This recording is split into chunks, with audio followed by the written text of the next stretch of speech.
hech qanday boshlang'ich to'lovsiz inomarkali bo'lishingiz mumkin yoki boshlang'ich to'lov atiga 10% bilan, ya'ni 40 million so'm to'laysiz va inomarka sizniki. Lekin siz bu ishni amalga oshirsangiz, o'sha inomarkani kamida 3 barobar qilib to'lagan bo'lasiz. Hozirgi zamonda juda ham rivojlangan narsa bu boshlang'ich to'lovsiz inomarka berish yoki rassrochkaga inomarka chiqarib berish. Hozir bu ikkalasini sizlarga farqini tushuntirib beraman. Masalan, 400 million so'mlik avtomashinaga hech qanday to'lovlarsiz siz avtomashina xarid qilsangiz agar, u avtomashina sizga 5 yil davomida yillik foizi naqd 28, 27, 26% bilan avtokredit bo'ladi va 5 yil davomida sizga kamida oylik to'lovlari 12 million so'mdan 60 oyga, tasavvur qilyapsizmi? 400 million so'mlik avtomashina. Rassrochkaga keladigan bo'lsak, to'g'ri, rassrochkada boshlang'ich to'lovsiz bo'lmaydi. Boshlanishiga kamida 30% yoki mashinani yarmini to'lov qilasiz.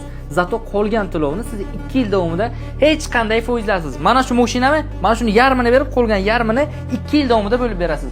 Birinchidan 5 yillik umringiz avtokredit to'lashga ketmaydi. Ikkinchidan siz o'sha mashinani o'zini narxida 2 yilda qutulasiz. Aytgancha, oylik to'lov ham 12 million so'mdan emas, aksincha 7 million 8 million so'mdan chiqadi. Masalan, Jili Buxoro avtosalonida avtomashinalar gibridlari 388 million so'm turadigan bo'lsa, mashinani yarmini to'lov qilasiz. Qolgan yarmini esa naqd 2 yil davomida sizga o'zini tan narxini bilib berishga chiqarib beramiz. Olayotgan oyligingiz bo'lar bo'lmas foizlarga sarf bo'lishini istamasangiz, unda kommentariyada Jili olaman so'zini yozib qoldiring. Biz sizga albatta Jili avtomashinalarning eng maqbul grafiklarini tashlab beramiz. Qolgani o'zingizning qo'lingizda. Xohlaganingizni tanlab olaverasiz.